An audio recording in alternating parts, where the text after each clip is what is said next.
Hi guys, it's Mark from Mind Frontiers. Last time I talked about the Schumann resonance field of the planet and how the world is in chaos. And I talked about how the vibrational frequencies of anger are down here and love is up here. Now this is happening again all over the planet. And I said last time that we have to work on ourselves. One of the big things I talked about was we can do meditation, but another tool that we can use is becoming self-aware, and this involves reflection. So what exactly is reflection when it comes to emotions?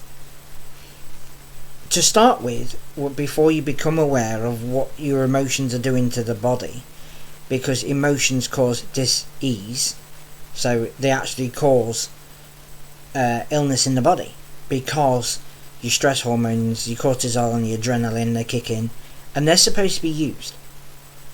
They're for fight or flight. Often we might freeze, but they're to use in that instant of some dire need of threat. But when we're anxious or depressed or stressed, those chemicals are running around our body all the time, which creates illness and unhealth. Now for me, I used to binge eat before I trained as a therapist, and I was depressed and I was suicidal. Consequently, I have a few issues with my body. But now, I can work on being positive and being happiness. A reflection is a way of stopping yourself, going, hang on, what is this impact having on myself, and what is it having on other people? When you could become into a new habit, which scientists say it takes around about 30 days. Other people say it might take 12 exposures of repetitiveness. New habits can be formed, and they're formed all the time, but whether they're good habits or bad habits, you've got to work out what you want in your life and what you don't want in your life. And you've got to then work out what impact you are having on yourself and other people. So when we start reflection, it's like, what is it I want to achieve by reflecting? Do I want to change my emotional state? Do I want to change how I respond to other people, especially when I'm stressed? So you've got to work out what it is that you want before you start working on reflection. I don't want to be depressed anymore. I don't want to be angry anymore. These are all negative pictures, because we make pictures inside our heads, and I don't want to be depressed, or I don't want to smoke anymore.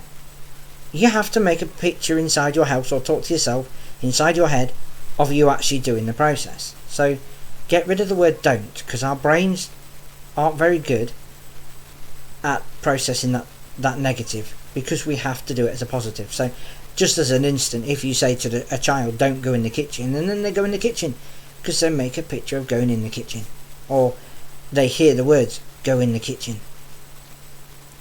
So you've got to be specific. What is it that you want to change? What is it that you are unhappy with? For me, I was depressed. I was suicidal, and I was not very nice. I used to shout at my kids all the time, and that was a big thing that I wanted to change. I had to stop shouting at my kids. I was in a lot of pain, and I shouted a lot. Not effective. So I had to stop myself every time I shouted. And it wasn't easy. And obviously with kids, I'm still able to accidentally slip into an old program. But then I got to catch it and go, I got to take responsibility for what I've just done. And then I stop it immediately. So we always have knee-jerk reactions, and we will always go back to our default programs. But we got to catch it.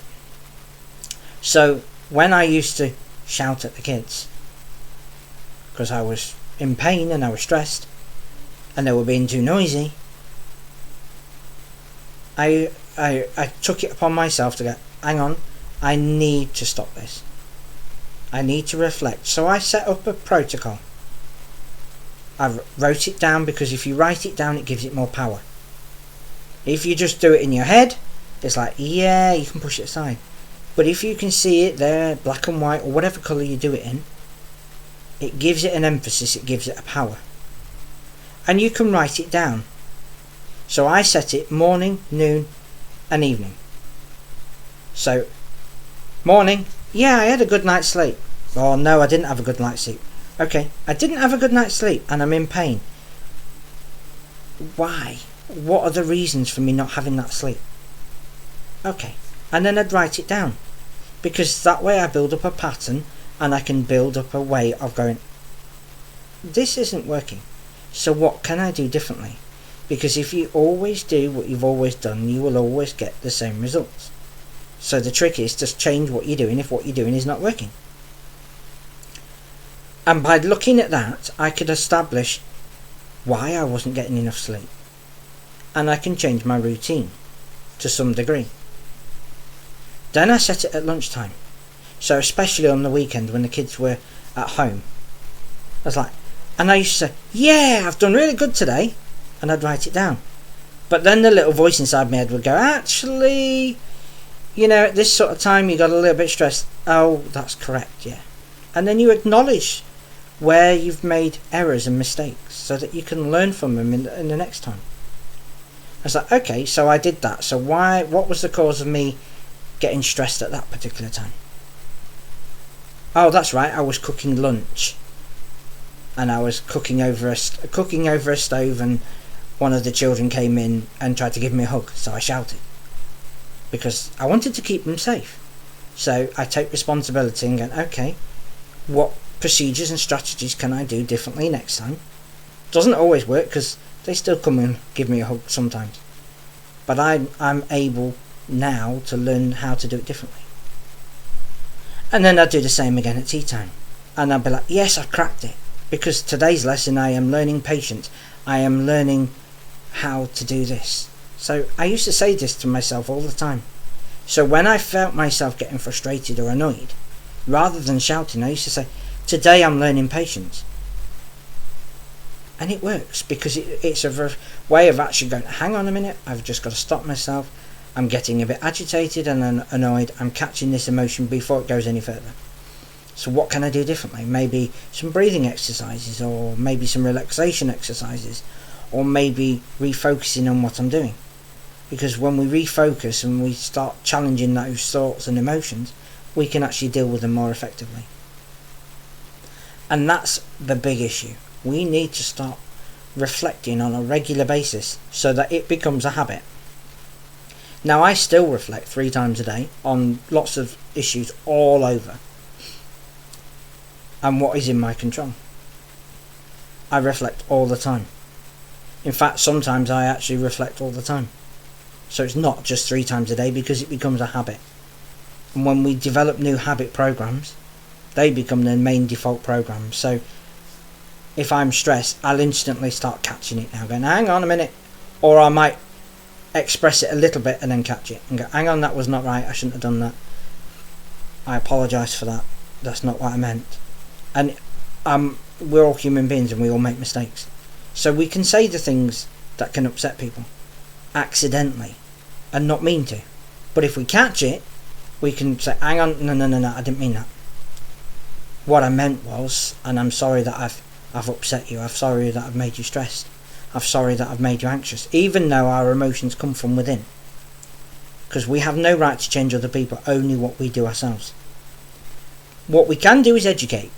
So if we're learning new habit behaviours and we've got a family that's stressed, but you're taking responsibility and going, okay, I know I did this wrong, I know I need to calm it down, then it has an impact on the whole family.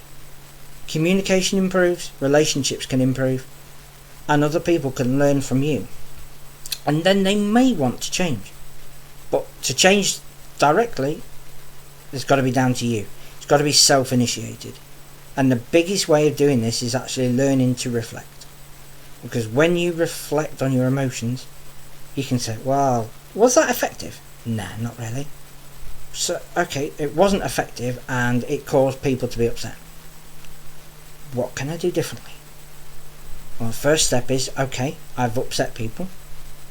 So I'm going to get off my high horse and my judgment of me being right all the time. Take a step back and see it from another perspective.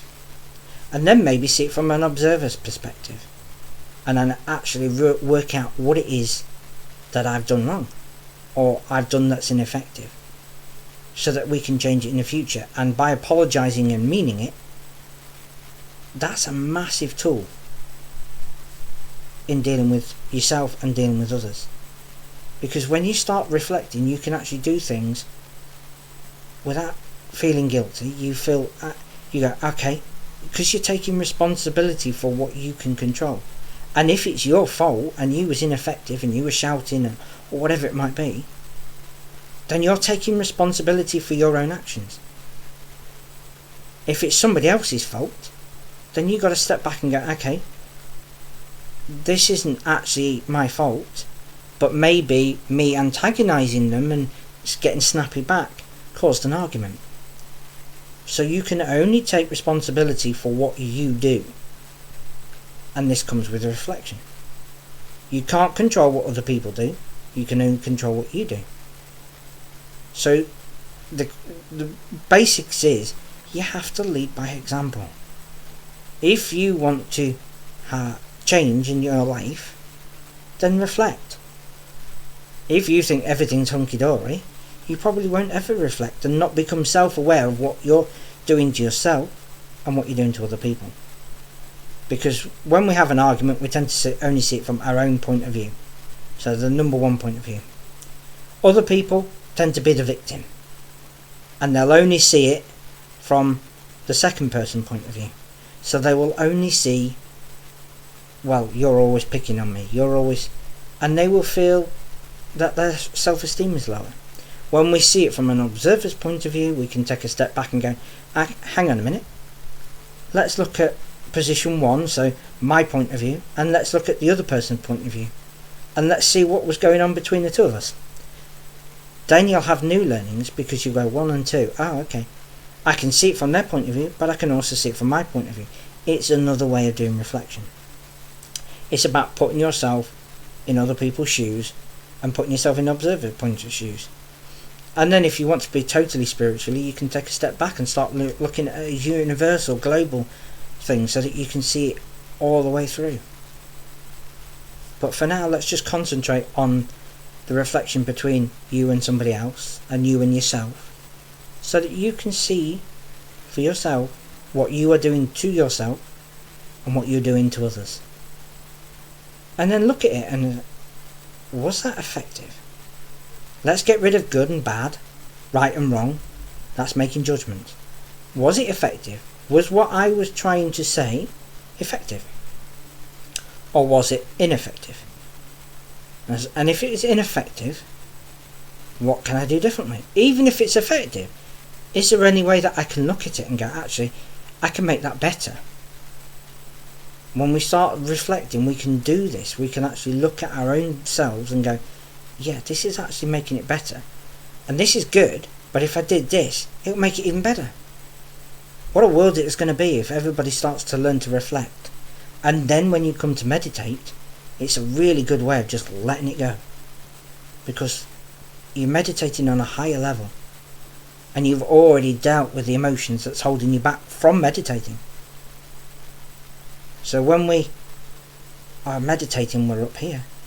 And we've got our negative emotions down here. And we deal with those negative emotions. The blockages to go to meditation are removed. So if we reflect, and we can journal this. So some people find it easier to journal. Some people find it easier to do a plan. Whatever works for you. If you journal it and go, actually, it's a way of expressing your emotions. So that you can be heard and you can be felt. So that your self-esteem can grow. And changes can be made. We all need to change in this world. Some people are on a high level already. But doesn't mean to say they can't go higher. What are you going to do, guys? Big challenge for you. Reflection is a simple process. What it's not is not an easy process, because it means that you often have to look inside. And sometimes people go, I don't want to do that because that's not nice. That's really hard to do. Yes, but it's a simple process. When you start looking at it, whether it's effective or whether it's ineffective, because what you're doing is taking away the judgments. If you take away the judgments, you're less likely to have the negative voices going, well, that was a bit rubbish. What did you do that for? Because you're reflecting and you're taking away the judgments. You're asking yourself, well, was that effective? Was it not effective? What impact has it had on myself? And what impact has it had on other people? What message was I trying to convey at that minute in time? Was there a better way of saying it? Was there a better way of doing it? I take responsibility for my own actions. So now what can I do differently? Okay, I might need to apologise. Whatever it might be, you're learning to become self-aware. Because our emotions, they cause illness. And let's get this world as good as we can, guys. Spread the love, spread the happiness, spread the joy. So that we can all enjoy the time that we've got on this world. We are forced to live 60 seconds per minute, 60 minutes per hour, 60 hours per day. 60 seconds per minute, 60 hours. Well, 60 seconds, isn't it? 60 seconds per minute, 60 minutes per hour is what I meant to say. We are forced to spend this time, this man-made thing that we call time. We are born, we live, and then we move on. How are you spending your time? Are you using it wisely? Are you using it effectively? Are you doing the best that you can? Is there other things that you could do to enhance that? These are certain questions, and it might help you just find out what it is that you want. Because when you know what you want, you can ask yourself, am I working towards my goal? Or am I not working towards my goal? And if you're not working towards your goal, you'll never achieve your goal. So, reflect. Then you can work out whether you're actually going towards your goal or not. And again, this is going to go on Facebook, guys. It will go on my Twitter handle, and it's also going to go on my YouTube channel. So please like and subscribe and comment on my YouTube channel so I can help more people. My dream in life, my goal in life, is to help as many people as possible. And I'm hoping that these videos will enable people to do that. And they can contact me for further information. But for now, don't forget to spread the love and the happiness. Give a smile and like and subscribe. Thank you very much, guys.